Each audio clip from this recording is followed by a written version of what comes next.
Ini printer HP tipe DeskJet F2410. Ini sudah lengkap, bisa print, scan, dan juga copy. Untuk HP kali ini kita akan cek dulu. Ini tray untuk meletakkan kertas di sini. Nanti dia akan tarik pada saat print dan akan keluar juga dari sini. Seperti itu. Kalau Epson kan ada slot kertasnya dari sini, dari atas keluar dari bawah. Kalau HP tidak, dari sini ditarik, narik keluar lagi. Kemudian kita cek tombolnya. Ini kenapa berkedip? Tombol yang paling kiri ini artinya dia tidak ada kertas kebetulan. Kemudian yang ini dua tombol ini, dua lampu indikator ini karena tidak ada cartridge-nya. Nah, kita cek di dalam ini tidak ada cartridge-nya. Ya, ini tidak ada cartridge-nya. Tinggal dibeli saja cartridge-nya.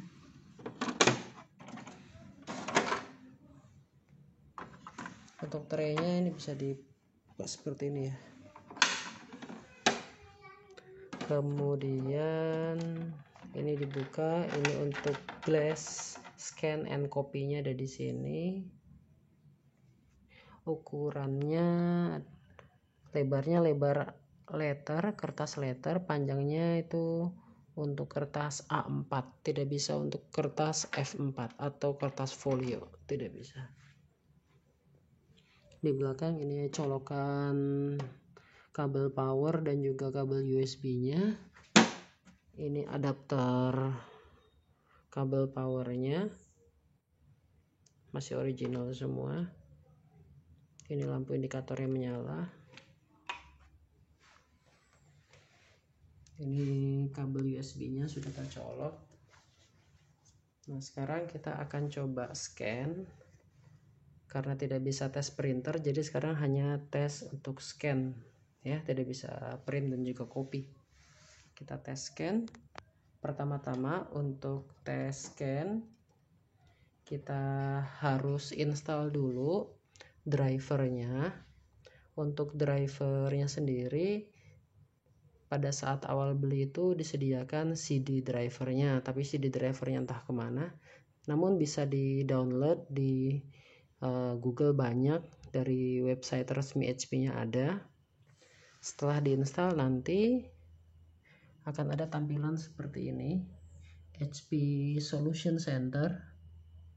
Nah, yang jadi masalah sekarang adalah HP Solution Center ini bisa bekerja dengan dukungan dari Adobe Flash Player.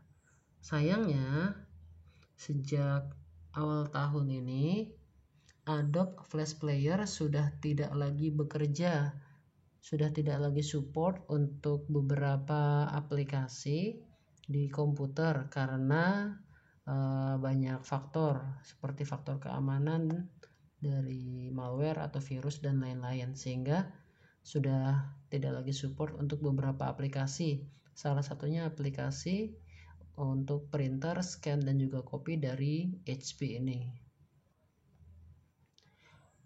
Nah, awalnya sempat bingung, lalu bagaimana cara scan dan copy-nya? Nah, setelah googling ternyata dari pihak HP-nya memberikan solusi berupa menginstal aplikasi tambahan yang bernama HP Scan and Capture. Nah, ini sudah diinstal, ini juga bisa dicari di website resmi HP. Kalau untuk ini kebetulan saya dulu downloadnya di website Microsoft. Ini gratis, tidak berbayar, HP Scan and Capture. Nah, sekarang kita coba langkah-langkah untuk scan-nya ya.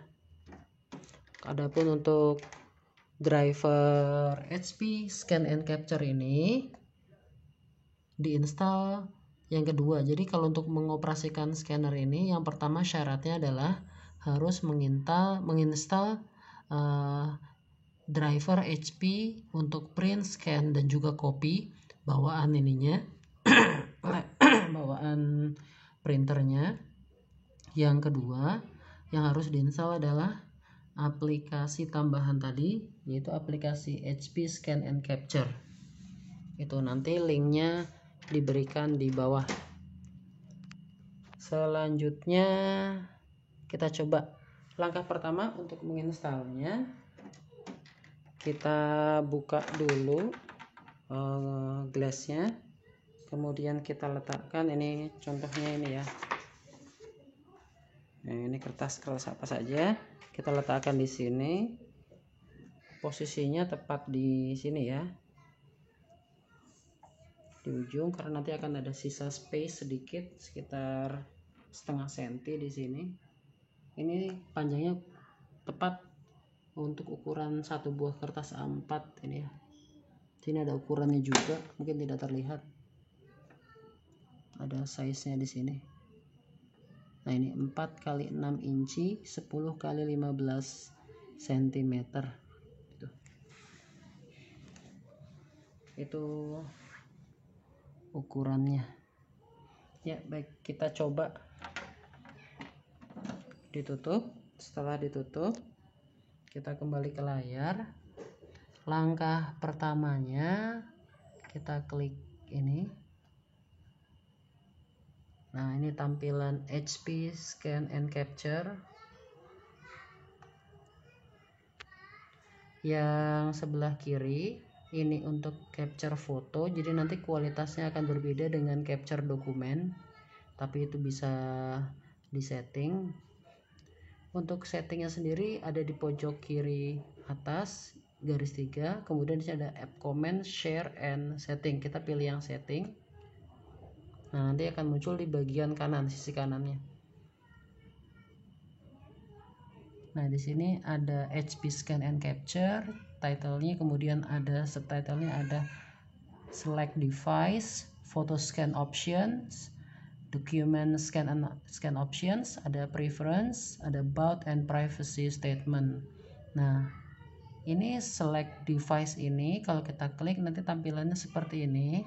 Kebetulan ini sudah terbaca karena kabel USB-nya sudah terkoneksi ke laptop. Makanya tadi disarankan untuk menginstal terlebih dahulu driver bawaan HP ini F2400 series. Selanjutnya, kalau ini cuma begini aja ya, tidak ada masalah karena dia akan membaca, terdeteksi secara otomatis. Yang kedua, settingan untuk photo scan optionnya. Ini pilihannya bisa color, bisa grayscale. Grayscale tuh kayak fotokopi hitam putih. Kemudian ada page size-nya, mau sesuai. Kalau ini pilih yang entire scan area aja, jadi di scan seluruh bagian dari kertas yang akan di scan. Kemudian ada source, sumbernya, ini always scan from the glass. Nah, tadi yang sudah glass itu yang tadi di bagian printernya. Atau bisa juga use document feeder if loaded. Nah, tapi sini tidak ada dokumen feedernya. Kalau dokumen feeder itu seperti tray buat kertas. Di sini kita taruh dokumennya di sini, nanti dia akan narik seperti itu. Tapi umumnya kalau untuk scan itu dari glassnya. Selanjutnya ada show advanced option, kita on saja. Nah, ini tipenya bisa single page PDF, multi page PDF, dan bisa JPEG. Kalau yang foto pakai JPEG, kalau untuk yang dokumen biasanya pakai PDF. Adapun resolusinya juga bisa diatur. Untuk resolusinya ini mulai dari yang paling rendah 75 sampai dengan 1200. Ini standarnya adalah 200 ya. Tapi bisa disesuaikan sesuai keinginan. Makin besar resolusi, makin jelas gambarnya. Kemudian compressionnya ini bisa low, bisa medium, bisa high. Kita pakai yang medium. Kalau yang low berarti nanti hasil output filenya itu kapasitasnya cukup besar. Kalau untuk di-upload ke website misalkan pemberkasan dan lain-lain, itu harus dikompresi lagi nanti. Coba kita pakai medium contohnya. Nah, baik. Ini untuk yang foto, ada untuk yang dokumen scan optionnya sama persis seperti itu. Ya. Nah, untuk about preference, untuk preference di sini remove image after save, show unsaved item from, ini kita on semua. Kemudian untuk foto ada default folder picture, ini untuk outputnya di mana. Kemudian untuk dokumen juga sama, ini outputnya kita pilih, misalkan kita mau ganti di mana, tinggal pilih saja posisinya seperti itu. Itu bagian-bagian dari tab preference. Default name-nya kita scan, ini bisa diganti terserah ya. Baik, sekarang kita coba, setelah kita mengenal bagian-bagian dari tampilannya window-nya, kita coba scan ya. Tadi kan sudah ada kertas ya, pastikan kertasnya sudah masuk dulu sebelum di scan.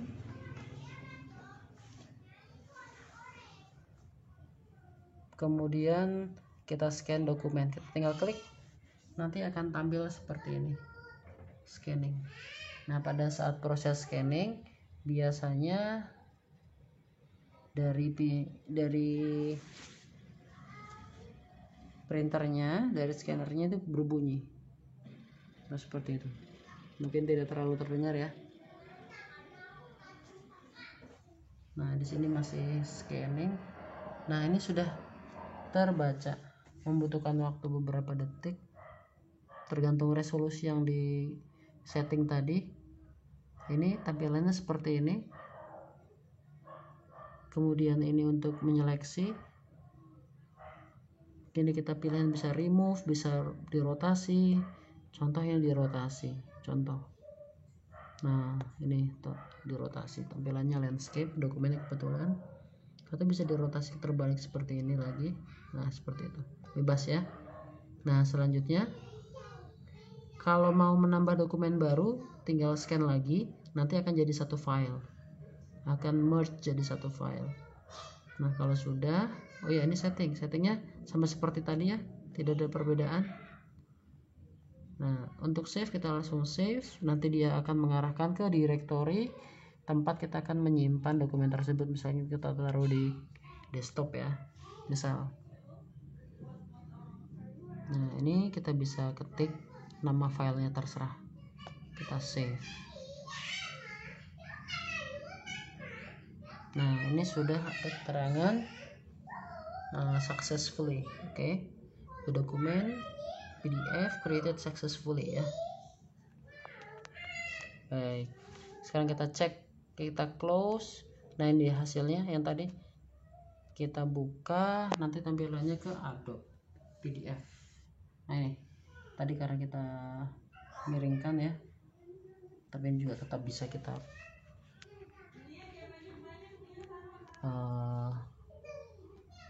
ini kita ganti, mau di rotate juga bisa. Nah, ini kita rotate clockwise, rotate clockwise. Nah, ini seperti ini ya. Ini sudah jadi. Oke ya, terima kasih.